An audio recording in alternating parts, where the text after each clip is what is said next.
자, 1번 문제 한번 봅시다. 그림은 기타에서 굵기가 다른 두 줄 S1과 S2를 굵기가 다른 두 줄이라고 얘기했을 때 파동에서 얘기하는 부분은 속력이 다를 수 있다죠. 속력이 다를 수 있다.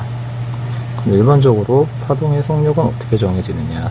파동의 속력은 진동수 곱하기 파장, 진동수 곱하기 파장, 즉 F 람다로 주어지게 되죠. 그리고 발생시킨 세 개의 정상파 A, B, C를 모식적으로 나타낸 거다. 정상파라고 얘기했기 때문에 지금 각각의 그림 A, B, C에서 우리는 각각 B의 파장이 L이라면 B의 파장이 L이라면 A의 파장은 2L이, C의 파장은 역시 2L이 될 수 있다는 걸 알 수 있습니다. 자, 그리고 S1과 S2에서 발생된 A와 B의 진동수가 각각 EF0와 F0다. 문제에서 얘기를 했기 때문에 진동수를 써봅시다. EF0와 F0라고 됐고요. 그 다음에 S2에서 발생된 B와 C는 파장이 다르다. 파장이 다르다는 건 이미 그림을 통해서 알고 있죠. 그리고 마지막으로 S1과 S2에서 파동의 전파 동력은 각각 V1과 V2다. 자, 문제를 처음 들어갈 때 파동의 속력이 뭐라고 얘기를 했었느냐? F 람다 진동수 곱하기 파장이라고 얘기를 했죠. 근데 속력이 V1과 V2다. 그럼 S3의 속력은 C의 속력은 뭘까요? C의 속력은 매질이 B와 C가 동일하기 때문에 매질이 동일할 때에는 파동에서 매질이 동일할 때에는 뭐가 동일해야만 한다? 그렇죠. 속력이 동일해야만 하죠. 그래서 자연스럽게 우린 C의 속력도 얼마가 될 것이다 예상할 수 있나요?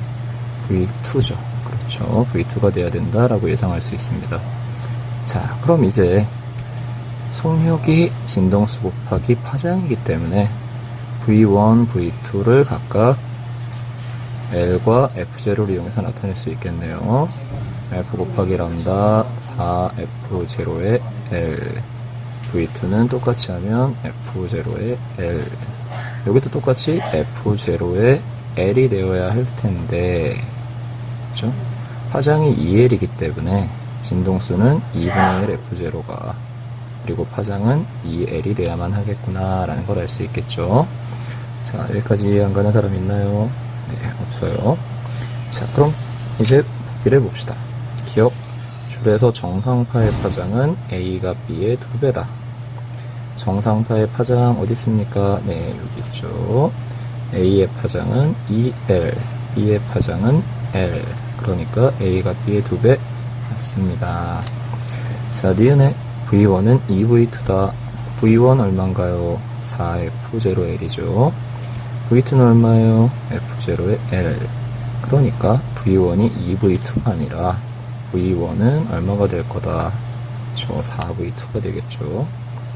디귿, A는 C보다 2옥타브 높은 음을 발생시킨다. A는 C보다 2옥타브라고 얘기했을 때 2옥타브라는 뜻은 뭐냐? 우리가 옥타브라는 표현을 썼을 때 옥타브는 진동수가 2배다 이런 뜻입니다. 진동수가 2배다.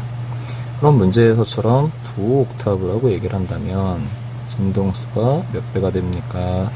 저 2배 곱하기 다시 2배, 그래서 4배가 되느냐라는 질문인 거죠. 자, 그때 A와 C, 2F0와 2분의 1 F0니까 A의 진동수가 C의 진동수의 4배가 맞나요? 저 4배 맞습니다. 그래서 2옥타브 높은 음 맞습니다. 그래서 답은 4번의 기억 디귿이 되겠습니다. 자, 다음에 2번 문제. 그림은 광전 효과를 이용하여 빛을 검출하는, 광전 효과란 얘기가 나오면 우리가 떠올려야 될 것은 광전 효과가 잘 일어나기 위해서는 진동수가 뭐해야 한다? 커야 한다. 다른 말로 하면 파장이 작아야 한다 라는 거죠. 그래서 광전 효과를 이용하여 빛을 검출하는 광전관에 빛의 3원색에 해당하는 빛, 빛의 3원색에 해당하는 빛, 즉 R, G, B, 중에 무엇이 x, y, g인지는 알 수 없다. 이런 얘기죠. 그리고 x와 y를 동시에 비추었을 때 광전자가 방출이 됐다. 그럼 x와 y 중에 에너지가 큰 게 있겠구나. 이런 얘기를 할 수가 있고요. y와 z를 동시에 비추었을 때는 광전자가 방출되지 않았다. 그럼 y나 z 중에는 에너지가 작습니다. 이런 뜻이 되겠죠.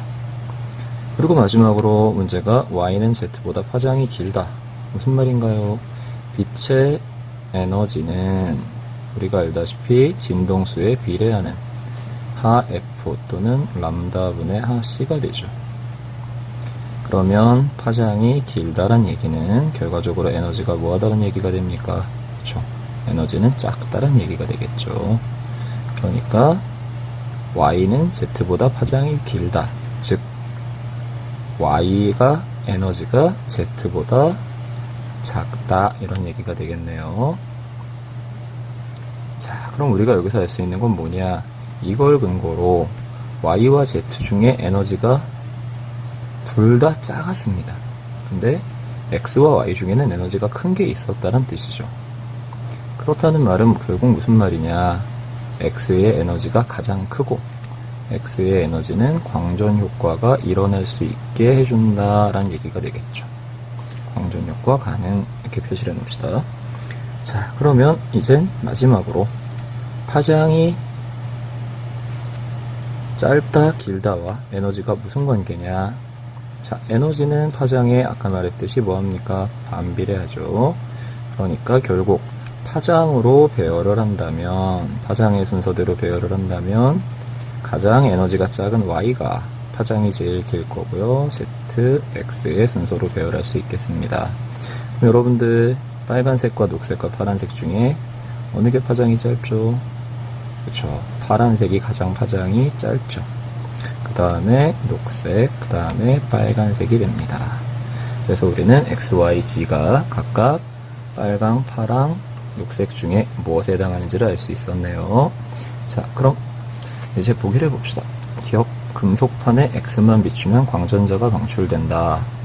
자, x는 광전 효과가 일어나게 할 수 있는 색깔, 그러므로 광전자가 방출된다. 맞죠?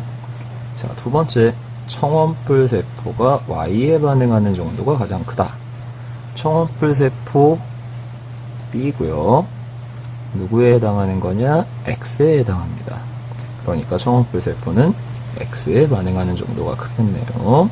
틀렸습니다. 자, 디귿. Y와 Z의 세기를 조절하여 합성하면 노란색으로 보인다.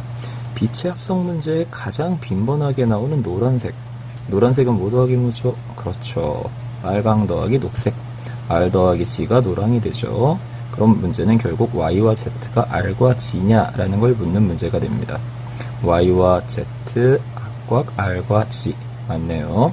그래서 우린 노란색으로 보이는 빛을 만들 수 있을 겁니다. 결국 답은 기억 디귿의 4번이 되죠.